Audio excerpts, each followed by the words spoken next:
Bonjour, aujourd'hui c'est les 20 ans de mon Pentium 4, mon Pentium 4, ce qu'il en reste de mon Pentium 4, c'est-à-dire il en reste pas grand-chose.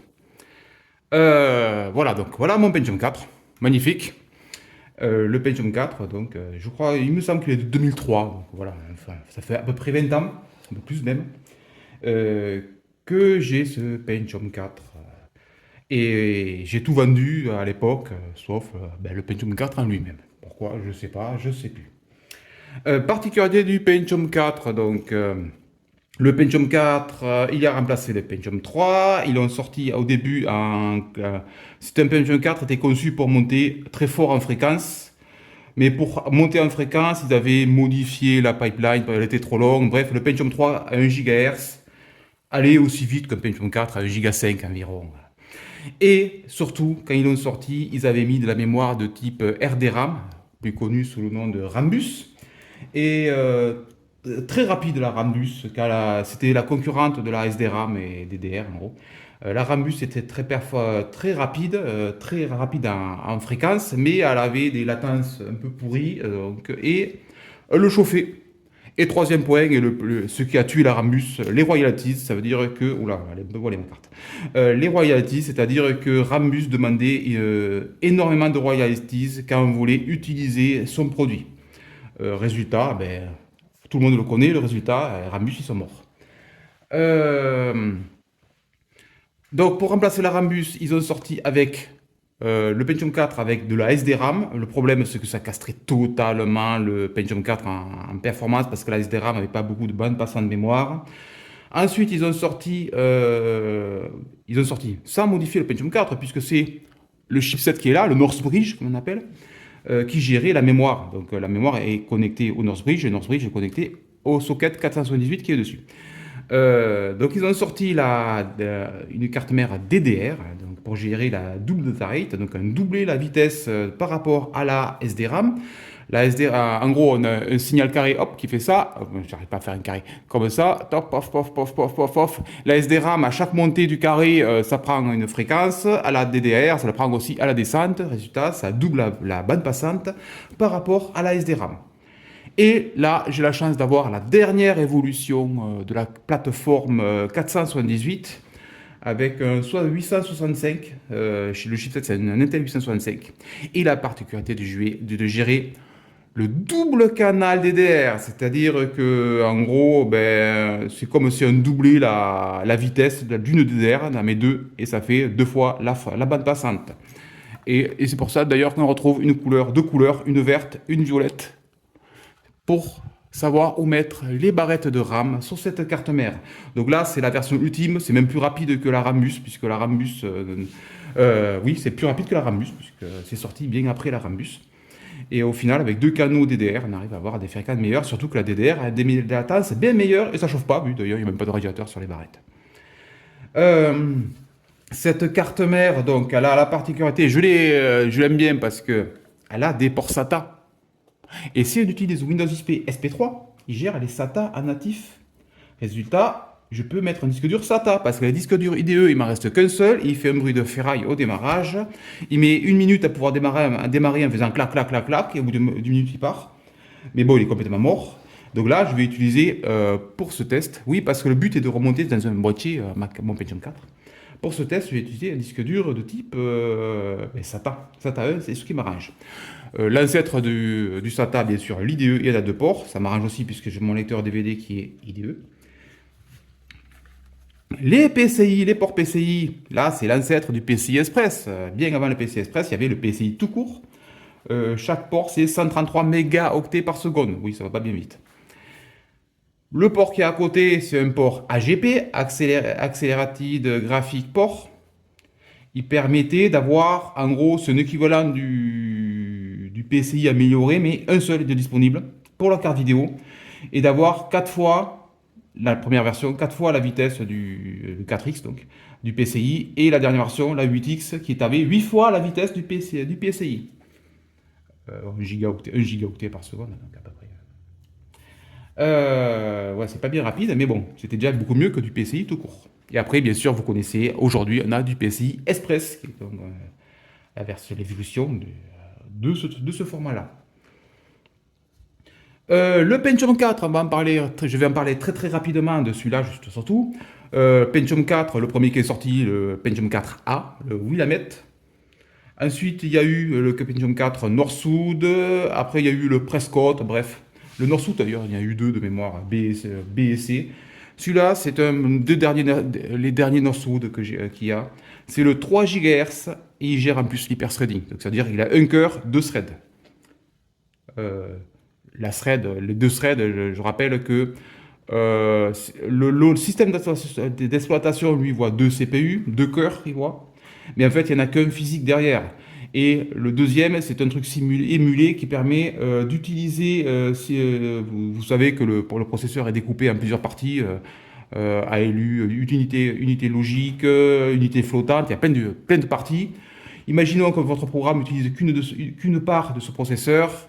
L'hyper-threading permet d'utiliser le restant. Voilà, donc on a un petit gain, 20% à peu près, 30% maxi, de performance en plus en utilisant deux threads. En gros, la deuxième thread, elle est très, très limitée en performance, mais elle apporte déjà un petit gain.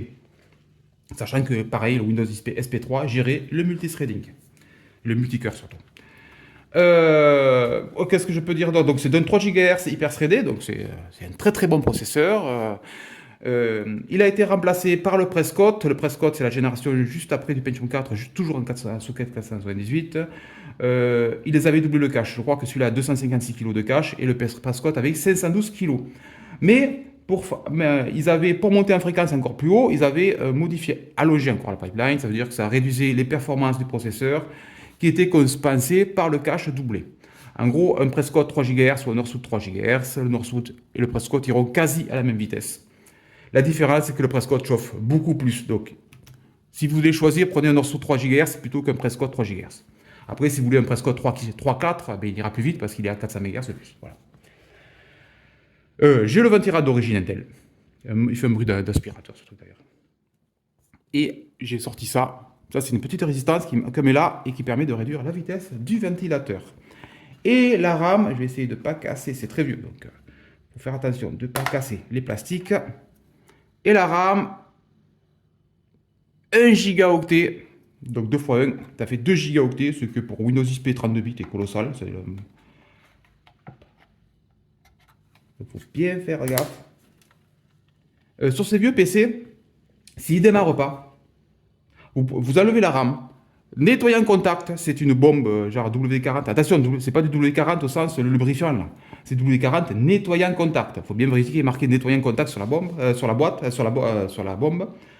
Vous passez du nettoyant en contact sur les barrettes de RAM. Dès que vous avez passé le produit, vous remplacez la barrette de RAM. Et vous allez voir, généralement, ça résout. Et le deuxième erreur très classique sur ces vieilles cartes mères, la pile qui est morte. Quand la pile est morte, le PC ne démarre pas. Écran noir, il fait rien, même pas de bip. Pourquoi? Je ne sais pas. Et énormément de PC ne démarrent pas si la pile est morte. Donc vérifiez. Là, je l'ai changé, mais juste avant la vidéo. Mais vérifiez que la pile soit bonne. Et les contacts, voilà, les contacts RAM. Généralement, c'est ça qui fait 90% des cas que le PC ne démarre pas. Je contrôle les condensateurs, comme voilà, ils ne sont pas bombés, donc ça devrait aller. Il n'y en a aucun de bombé d'ailleurs, c'est parfait. Si les condensateurs sont bombés, ah, si, j'ai rien dit, il y en a un de bombé, celui-là, à droite là, celui qui est là. Hop, on ne va pas le voir, je pense pas qu'on puisse le voir. Mais au doigt, je sens qu'il est légèrement bombé. Bon, vu qu'il n'y en a qu'un, c'est un petit, ça devrait aller. Il faudra penser dans un futur ultérieur, remplacer ce condensateur bombé. Est-ce qu'il traverse? Oui, il traverse, donc il faut le dessouder, le remplacer par un nouveau. Le problématique, c'est si les gros là qui sont bombés, parce qu'eux, ils gèrent les régulateurs de tension pour le processeur. Si eux sont bombés, le PC sera totalement instable. Bon, pour un condensateur, ça devrait fonctionner. Lui, il est débranché. Je ne compte pas faire d'overclocking sur ce PC, donc il ne va pas énormément chauffer, hein, surtout que le radiateur est gros et que ce genre de ventilateur fait un bruit de mouche. J'ai fait le tour de la carte mère. Bon, je vous dis, elle est très complète cette carte mère. Petit speaker qui est avec. À l'arrière, pareil, si vous avez faux contact, nettoyer un contact de les prises là. Il y a 6 ports USB 1, c'est top. Energy 45, ça a certainement un 100 mégabits, mais bon, ça devrait suffire. La carte son intégrée. Voilà, donc c'est très complet, ce PC est très bien. Petit format de ATX, là je voyais, le connecteur c'est un petit. Donc si l'alimentation, je verrai, je crois qu'il me reste une alimentation, mais qu'elle a pas, c'est un format long, donc il faut un adaptateur pour passer d'un genre à l'autre pour que ça marche. Et elle avait bien sûr le ATX 12 volts qui est là-haut pour alimenter le processeur en direct. Et il me manque donc l'IO Shield que j'ai plus. L'IO Shield, c'est la plaque qui va à l'arrière. Et qu'est-ce que j'ai choisi comme carte vidéo pour mettre dans mon PC, dans mon Pentium 4? Ben, je l'ai pris parce qu'elle est rouge. Voilà, elle est là. C'est une 9600 Pro, c'est écrit là-haut. Ça ira très bien, c'est à peu près la même année en plus. 2003, ça doit dater, un truc comme ça. Donc, est-ce qu'elle est plus récente? Il n'y a pas de date, donc je ne sais pas. Bref, je l'ai pris parce qu'elle était la même couleur que la carte mère, bêtement. Voilà, donc c'est pas celle que j'avais à l'origine. Je sais pas du tout ce que j'avais à l'origine d'ailleurs. J'en ai aucune idée, je ne me rappelle plus. Donc là, c'est de 128 Mega, 9600 Pro. J'ai une 9550 SE aussi, qui a le PCB couleur Asus, vous savez, marron. Et c'est une Asus. Celle-là, je l'ai trouvée sur eBay, pas cher. Et l'Asus, c'est une 9550 SE. La différence, bien entendu, c'est que là c'est de la DDR 128 bits, alors que la 9550 SE, c'est le même processeur, mais qui a de la DDR 64 bits. Donc ça, deux fois moins de bande passée de mémoire. Et la cadence de celle-là est beaucoup plus élevée aussi. Donc cela, ça ira très bien. C'est de la même époque, en plus, c'est la même couleur. Donc ça, moi, j'ai pris pour ça. On l'a trouvé sur eBay. Alors que j'en avais déjà une bonne, puisque la 9550 aurait très bien marché. Mais bon. Et le boîtier, ben, j'ai mon boîtier Zalman qui, je vais vous faire voir de suite. Je l'attrape et je vous fais voir. Hop, je dégage la carte mère que je mets là-bas. Je sais pas si on voit. Voilà, je l'ai mis. Voilà, c'est un récent moderne, je vais appeler ça. Moderne, car il a un port USB 3. Je vais mettre en face du micro, ça marchera mieux. Voilà, je disais. Donc là, c'est un boîtier Zalman que j'ai déjà présenté sur la chaîne, je crois. Mais bon, c'est un boîtier, j'appelle ça rétro moderne. Pourquoi? Parce qu'il a un port USB 3. Vous voyez? Le port USB 3, donc le Pentium 4, on va pas utiliser. Mais rétro, parce que l'alimentation est en haut. Voilà, on la voit.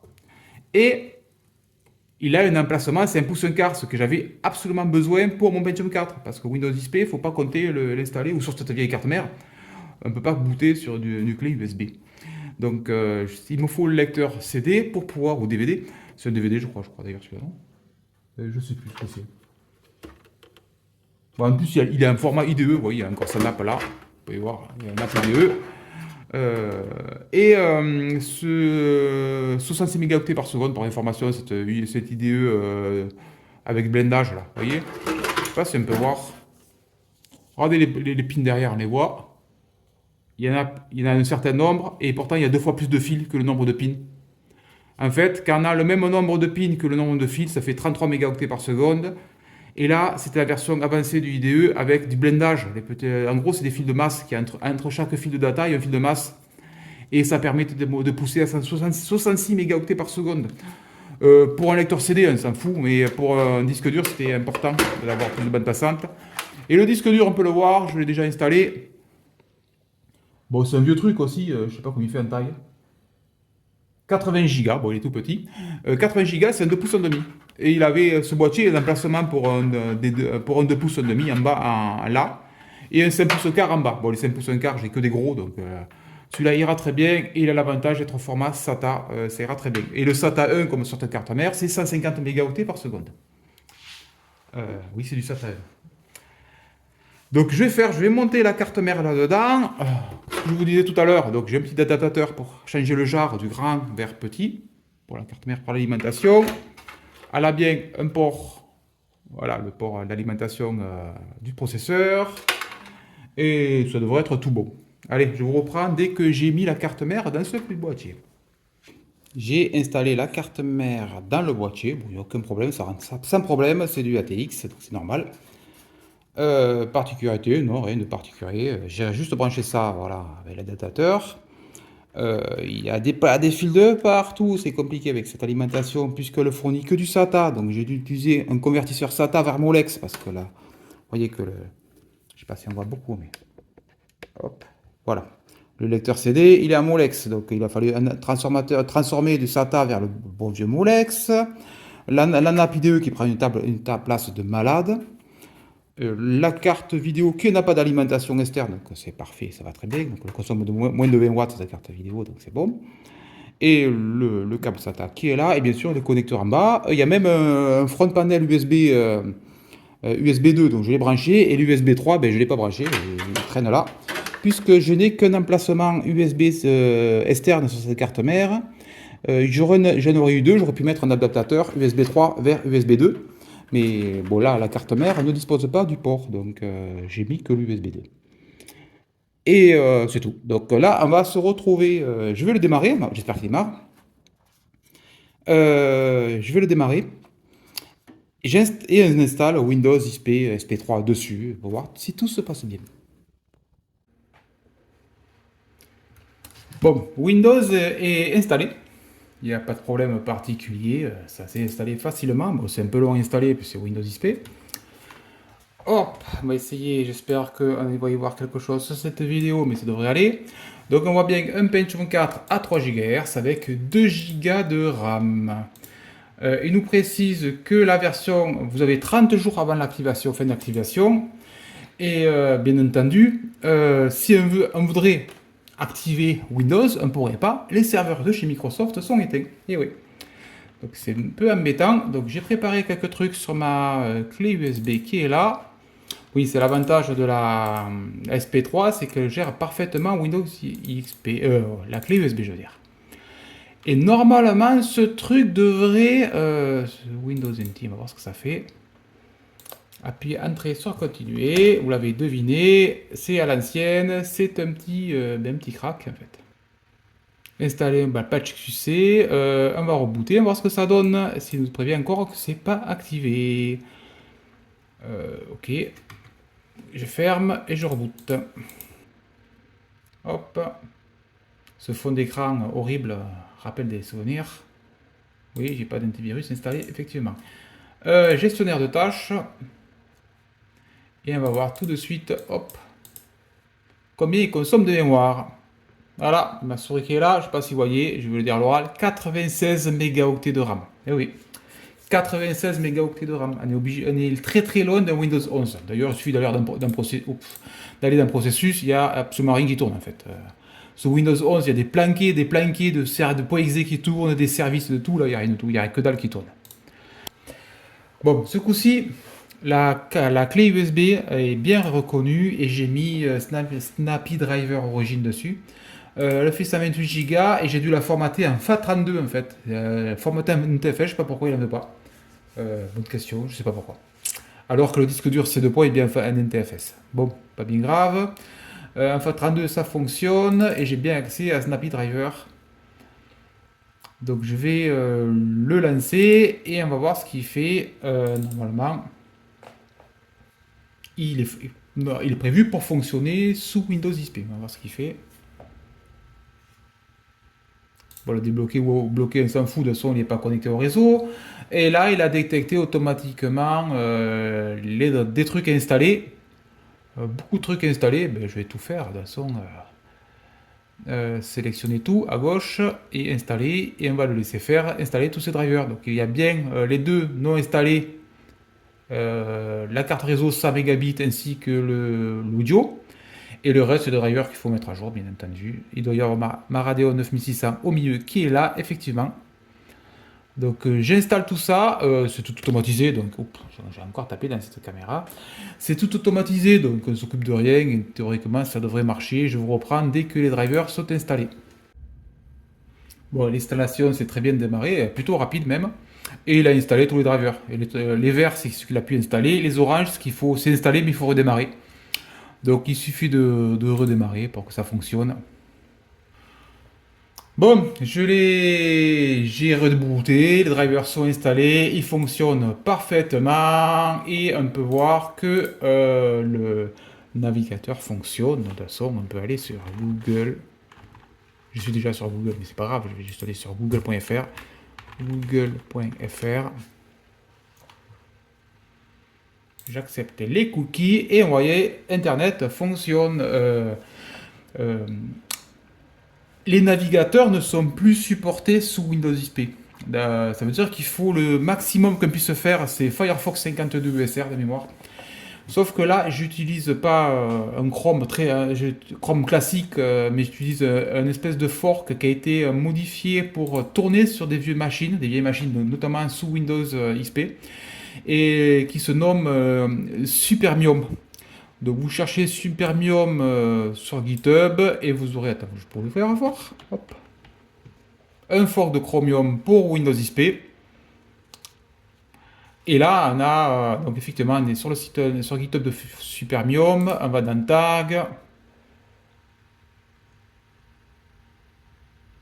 C'est d'une vitesse incroyable. Et c'est un Chrome 122. Voilà, bah oui, il est là. Et vous allez sur, je crois que c'est celui-là. Je sais plus. Je crois que c'est celui-là. Hotfix R2. Voilà, c'est celui-là. Donc c'est bien 122, voilà. Et vous avez setup.exe en 32 bits pour votre Windows XP 32 bits, bien entendu. Et bien sûr, c'est extrêmement lourd en mémoire. Je ne sais pas si on peut avoir la consommation, mais c'est lourd. Voilà, il consomme à peu près 200 mégas de RAM, ce qui est au final pas grand-chose, mais j'affiche juste la page de Google derrière.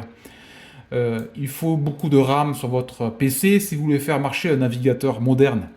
Les trucs modernes avec du JavaScript de partout, tout ça, c'est très très très lourd en consommation. Là ça va parce que j'ai un truc énorme pour Windows XP, j'ai 2 Go de RAM, donc il y a de la marge. Mais donc l'OS consomme 100 mégas, donc forcément il y a de la marge.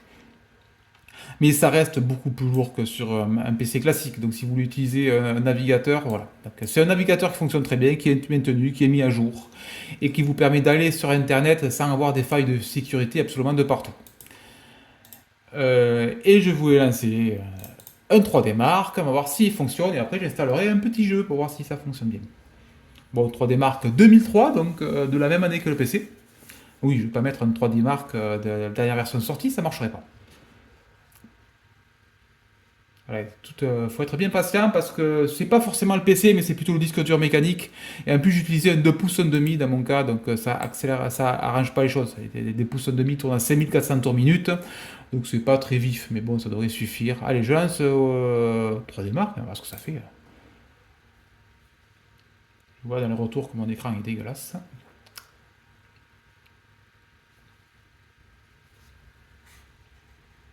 Il n'y a pas de son sur ce benchmark, ça m'étonne. Après, j'ai même pas vérifié s'il y avait du son. Bon voilà, le logiciel marche bien, le benchmark, il n'y a aucun problème, le 300 images par seconde, on peut monter, on fait des points, on voit en bas les FPS, elles sont là. Voilà. Donc là, ça marche très très bien, c'est du DirectX 9 le benchmark, c'était la 3D Mark 2003 introduisait DirectX 9, donc ouais.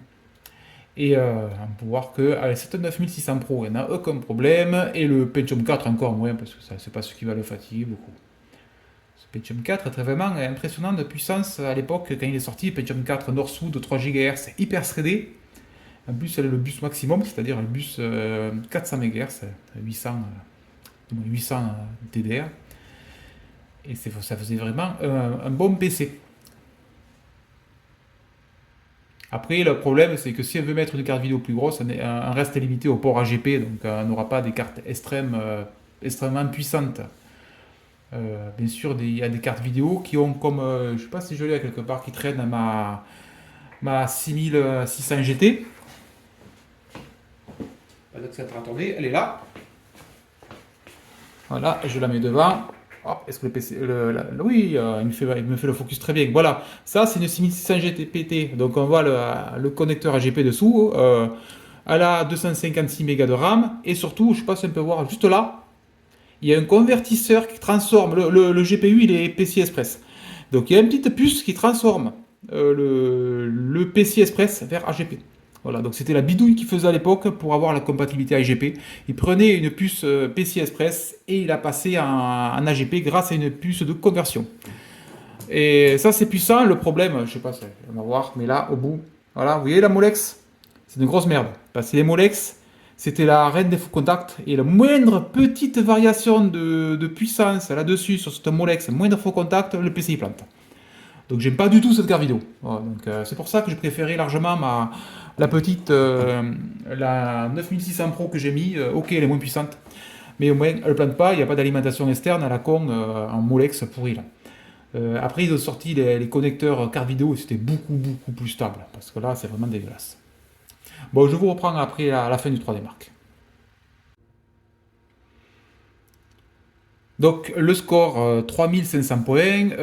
Qu'est-ce que ça représente? Je n'ai strictement aucune idée. Ah, j'espère qu'il ne veut pas lancer IE. Oh là, il lance IE. Voilà, c'est pas bien grave. Je vais là, je lance Supermium. Je sais pas si je vais lancer ou j'ai fait une connerie. Non, c'est bon, il se lance. Une fois qu'il est en cache, il est plus de rapide même. Et voilà.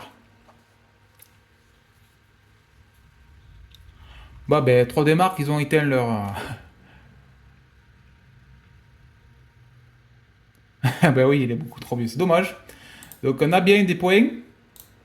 Mais ouais, effectivement, c'est fail, mais on ne sait pas quoi, ce que ça représente comme puissance et tout. Bon, en tout cas, tout s'est très bien passé, c'était plutôt fluide. D'ailleurs, pourquoi j'ai pas de son qui sort? Les marques fonctionnent parfaitement, surtout la version de 2003. Donc, je vous rappelle que le PC est de 2003, la carte vidéo est de 2003 et le 3D Mark est de 2003 aussi. Ça tombe bien.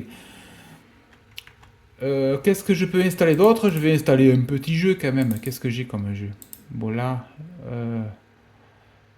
Et j'ai 0,7 Netfa, mais j'ai aussi un jeu, je sais pas où je l'ai mis. Elle est là. Un original, Colin McRae 4, 04 on va dire, donc certainement de 2004. Bon, je l'installe et on va voir ce que ça donne, ce petit bon vieux jeu de rallye. Bon, comme on peut voir, le jeu fonctionne parfaitement, il n'y a aucun problème. Je vais essayer de cadrer un peu mieux. Voilà, comme ça. Vous voyez, ça marche très bien. Aucun problème là-dessus. Donc c'est un jeu original, donc j'ai mis le CD comme à l'époque, installé le jeu et vous voyez, il fonctionne. C'est fluide, il n'y a aucun problème, c'est un jeu de 2004, ce PC est un PC de certes 2003, mais voilà, il n'y a aucun problème avec. Mais je voulais vous faire voir surtout comment récupérer facilement des jeux. Hop, on va quitter. Voilà, donc on se retrouve sur le navigateur avec le site Abandonware France. Qui a listé et qui nous fournit pas mal de jeux qui sont dits abandonnés en fait. Les éditeurs les ont abandonnés. Et donc il n'y a plus de problème de copyright que ce soit. On peut les télécharger en légalité, toute légalité. C'est voilà, c'est des jeux abandonnés. Donc là je vais mettre année minimale, par exemple, elle va mettre hop, année 2000 pour avoir des jeux assez récents. Pour à la limite les jeux. Voilà, on recherche. Et je vais vous faire voir l'exemple du premier de la liste en fait. J'ai préparé le jeu 007. Donc ils expliquent rapidement voilà, ce que c'est le jeu, que les informations qu'on a, et on a accès à télécharger le jeu. Donc généralement, soit ils fournissent comme à l'époque tout ce qu'il faut, c'est-à-dire là, ils les expliquent qu'on a 2 CD, donc il faut télécharger les 2 fichiers ISO. Et on a 2 patchs. Le patch qui permet d'avoir la version qui fonctionne. Voilà, donc ils expliquent que c'est pour que ça puisse marcher en fait sans avoir besoin du CD original. Bon, en fait, c'est le crack, je présume. Le patch pour la version 1.1. Et ils fournissent une version automatique, mais nous ne nous intéresse pas, parce que la version automatique, c'est pour les PC récents. Donc là, on télécharge tout ça. Et une fois téléchargé, notre CMC fichier, je vais vous faire voir sur la clé USB. Hop. Et voilà, ils sont là. Il est là, donc tu as tout ce qu'il faut qui est là. Mais le problème, c'est que les fichiers sont au format ISO, Cubin, donc, qui est un format ISO particulier, puisque c'est un format ISO qui peut contenir des pistes audio, mais bon, on s'en fout. Donc, ce qui nous intéresse, c'est ces fichiers. Et le fameux fichier A7 à remplacer. Et je vais utiliser le fichier WinCDEMU 4.1. C'est un logiciel qui permet d'émuler un lecteur CD. Là, en gros, on a il va nous faire apparaître F2 points et on pourra y mettre les cubines et les horaires locales. Et là, le gros avantage de WinCDEMU 4.1, on va l'installer. Qu'est-ce qu'il fait? Ok, rien de particulier. Requérir administration right, machin, on s'en fout. Installer. L'avantage de ce logiciel, c'est qu'il fonctionne sur Windows XP. C'est donc, comme mon PC il est sous Windows XP, bon là il installe un driver virtuel, donc il faut mettre continuer, parce que le driver n'est pas signé. Donc j'installe ce logiciel et le logiciel va permettre de nous monter les deux ISO pour installer le jeu et après faire ce qu'ils disent dans là en fait. Et nous permet de jouer à ce jeu. Installation. Success. Par contre, je ne sais plus comment on fait pour monter les fichiers. Oups. Ah ben voilà. Donc en fait, il n'y a pas l'icône, mais si on fait bouton droit ouvrir, on voit qu'il veut nous monter ça sur V2 points. Désactiver le lexicon, conserver le lecteur après le redémarrage, gérer automatique les lettres, bon, on s'en fout, disque de données, ok, on va voir ce qu'il va faire. Voilà, il nous a détecté le CD parce qu'il a cru que ce fichier c'est un CD inséré dans V. D'ailleurs, le lecteur il est là, V2 points, et on voit que c'est James Bond 007. Donc là, je vais l'installer bêtement. Ok. Ah, la clé. Ah ben voilà. Fonctionnement, et on a la clé qui est là, tout en bas. Donc à mon avis ça marchera pas en copie-collant, je pense pas, mais on va essayer. Là ça marche pas bien entendu. Hop, à la main, faire les 4 chiffres. Voilà, donc voilà. Normalement tout est marqué, il faut juste chercher un petit peu parce que voilà, là il faut une clé CD. Après il faudra craquer le jeu. Bon après c'est pas la craquer le jeu. Séquence vidéo si ça mec, donc on s'en fout. Et j'installe le jeu. Après, il va demander le CD numéro 2, donc sur V2 points, il faudra monter le CD numéro 2, bien entendu. Et certainement, pour jouer, il faudra accéder au CD, donc il faudra monter le CD pour pouvoir jouer. Mais voilà, donc tous les jeux fonctionnent dans ce système, c'est tout simple. Bon, il nous demande d'insérer le CD numéro 2, donc bon, allez, un peu de chat, avec logiquement, il faut mettre éjecter, voilà. Donc j'ai fait bouton droit injecter sur le CD qui était monté, et là je vais monter le 2, et là il nous le remet sur V.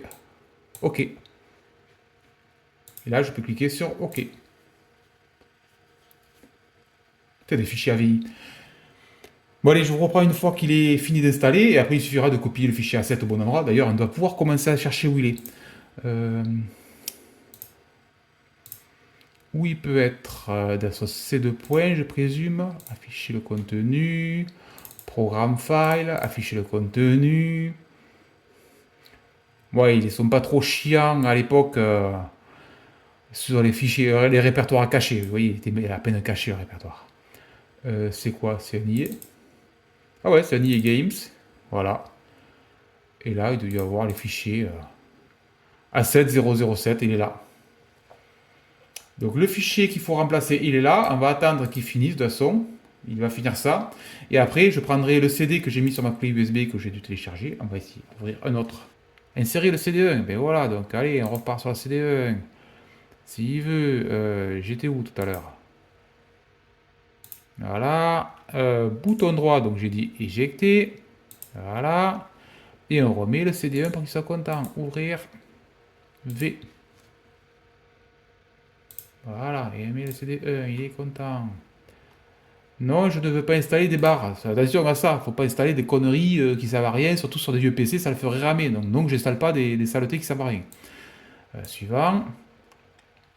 Ne pas s'inscrire dans le site web. L'inscription, il y a très longtemps que ça ne marche plus. Sur EA, ils ont fermé les serveurs. On s'en fout. Voilà, donc le jeu est installé. Donc là, celui-là, il n'a plus besoin. J'attrape mon... Ah ben j'ai fermé, c'est comme un abruti, j'ai fermé le navigateur. C'est pas grave, c'est sur le CD. Et j'attrape de ce jeu mon fichier que j'ai copié-collé tout à l'heure. CTRL-C. Je le mets là. Il nous dit, est-ce qu'on veut remplacer celui-là-ci par celui-là? Oui. Et on pourra lancer le jeu. Théoriquement, il devrait démarrer. Pratiquement, aucune idée.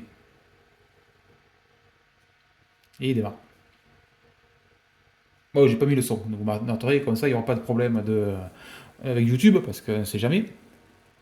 YouTube aime bien bannir de faire des copyright claims à tout va, même si c'est un jeu qui date des années 2000, donc un jeu de plus de 20 ans, mais voilà, donc le jeu fonctionne. J'aurais dû passer le clavier en anglais peut-être pour éviter les conneries, mais ça fonctionne. Voilà, et là le jeu, je suis en 3D, vous voyez, la fluidité elle est nickel, il n'y a aucun problème, tout est fluide. c'est normal que ce soit fluide, puisque c'est un jeu... Qu'est-ce qu'ils ont mis comme touche? Waouh! Mais vous savez quoi? Je suis pas passé en QWERTY, je suis resté en AZERTY et les touches ZQSD fonctionnent. En gros, ce jeu qui a 20 ans détecte mon clavier comme il faut, alors qu'un jeu qu'on a aujourd'hui, typiquement Starfield par exemple, lui ne détecte même pas mon clavier français. Un truc de fou. Alors que celui-là, vous voyez. Oui, oui, je suis bien en train d'appuyer sur Z et ça avance bien, il n'y a aucun problème. Vous voyez, la fluidité est nickel, bien entendu, le jeu est de 2004, donc et le PC est de 2004 aussi, et c'était quand même un bon PC de 2004. Donc, c'était pas une daube, le PC c'est un des plus gros Pentium 4 avant de passer en Prescott, mais c'est le plus gros Northwood, donc il n'y a aucun problème de fluidité, vous voyez, c'est super fluide. Et ça marche très bien. Donc je vais juste revenir sur le bureau. Alt F4 ne fonctionne pas, je ne sais pas pourquoi. Donc oui, en bas, à droite, FR, et on a bien le clavier en français. Et le jeu fonctionnait avec le Z en français. Ok, aucun problème. Donc voilà, c'était la vidéo sur mon Pentium 4, donc 20 ans d'âge, qui fonctionne plutôt bien encore. Il n'y a strictement aucun problème, vous pouvez voir, il marche très très bien. Il ne bug pas, il ne plante pas, et tout marche comme il faut. Allez, c'est tout pour aujourd'hui, et la prochaine fois, ben, une autre vidéo, certainement sur notre antiquité. Allez, allez, à plus.